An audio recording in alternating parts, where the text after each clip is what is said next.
திமுக கோட்டையில் ஓட்டை போடும் விஜய். ராகுல் காந்தியா இப்படி? ஸ்டாலினே எதிர்பார்க்காத பின்னணி. தமிழக சட்டமன்ற தேர்தல் களம் சூடுபிடித்து உள்ள நிலையில் யாரும் எதிர்பாராத ஒரு புதிய அரசியல் திருப்பம் அரங்கேறத் தொடங்கியுள்ளது. நடிகர் விஜய் தலைமையிலான தமிழக வெற்றிக் கழகம் மற்றும் ராகுல் காந்தியின் காங்கிரஸ் கட்சி இடையே ரகசிய பேச்சுவார்த்தைகள் தீவிரமடைந்துள்ளதாக தகவல்கள் கசிந்து வருகின்றன. அதனை உறுதிப்படுத்தும் வகையில்தான் தமிழக காங்கிரஸ் நிர்வாகிகளின் அண்மைக்கால செயல்பாடுகள் இருந்தன. ஜனநாயகனுக்காக ராகுல் காந்தி குரல் எடுத்ததால் இது நிஜமோ என்ற கேள்விகள் வலுத்துள்ளன. இதனால் தமிழக அரசியலில் ஏற்பட போகும் மிகப்பெரிய குழப்பம் பற்றி பார்ப்போம். திமுகவில் எல்லோருமே விஜய் பாஜகவுடன் சேர்வார், அதிமுகவுடன் கூட்டணி வைப்பார், பாஜகவின் டீம் என்று விஜயை கடுமையாக விமர்சித்து வருகிறார்கள். ஆனால் விஜய் சத்தமே இல்லாமல் திமுக கூட்டணி என்ற ஆலமரத்திற்கே குறிவைத்து கிளைகளை ஒவ்வொன்றாக வெட்டுவதாக தெரிகிறது. திமுக காங்கிரஸ் கூட்டணி என்ற ஆணி வேரையே விஜய் வெட்டுவதற்கு தயாராகுவதாக அரசியல் நிபுணர்கள் கருத்து தெரிவிக்கிறார்கள். அப்படி நடந்தால் திமுக கூட்டணியில் விழுந்த பெரிய விரிசலாக பார்க்கப்படும்.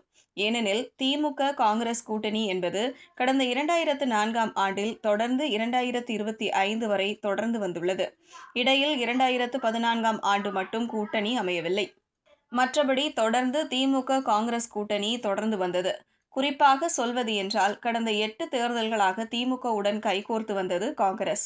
தற்போது ஆட்சியில் பங்கு என்ற கோரிக்கையை காங்கிரஸ் முன்வைத்து வருகிறது. இதற்கு திமுக தலைமை பிடிகொடுக்க மறுத்து வருகிறது.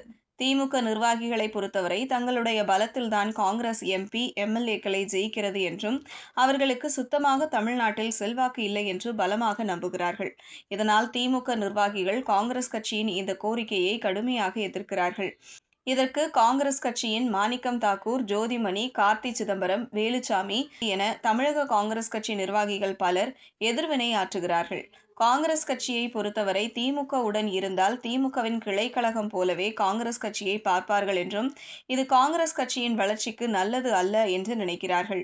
திமுக ஆட்சியில் பங்கு தர மறுப்பதால் பிளான் பி ஆக தாவேகாவை காங்கிரஸ் பார்த்து வருகிறது. ராகுல் காந்தி, விஜய் இடையேயான நட்பு மற்றும் சமீபத்திய தொலைபேசி உரையாடல்கள் இந்த கூட்டணிக்கு அஸ்திவாரமாக அமைந்துள்ளதாக கூறப்படுகிறது. இந்த கூட்டணி அமைந்தால் ஏற்பட போகும் 3 முக்கிய மாற்றங்கள் ஏற்படும். விஜய்க்கு இருக்கும் இளைஞர்கள் மற்றும் ரசிகர் பட்டாளம் காங்கிரசின் பாரம்பரிய வாக்கு வங்கியுடன் இணையும் போது அது திமுக மற்றும் அதிமுக ஆகிய இரு துருவ அரசியலுக்கு மிகப்பெரிய சவாலாக அமையும் என்று கூறப்படுகிறது. அதேபோல் திமுகவை நோக்கி இருக்கும் சிறுபான்மையினர் மற்றும் தலித் வாக்குகள் தாவேக காங்கிரஸ் என்ற மதசார்பற்ற புதிய கூட்டணிக்கு திரும்பும் அபாயம் இருக்கிறது. 2026இல் கேரளா மற்றும் தமிழ்நாடு ஆகிய இரு மாநிலங்களிலும் காங்கிரசின் கரத்தை வலுப்படுத்த விஜயின் ஸ்டார் பவர் உதவும் என டெல்லி மேலிடம் கணக்கு போடுவதாக கூறப்படுகிறது.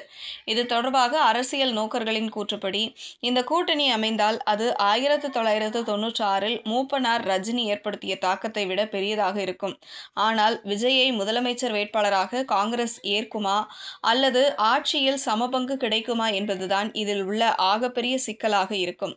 தற்போது வரை இரு தரப்பும் அதிகாரப்பூர்வமாக அறிவிக்காவிட்டாலும் ஒரே நேர்கோட்டில் பயணிக்கும் மதசார்பற்ற சக்திகள் என்ற தாவேகாவின் சமீபத்திய கருத்துகள் காங்கிரஸை நோக்கியே கை காட்டுகின்றன.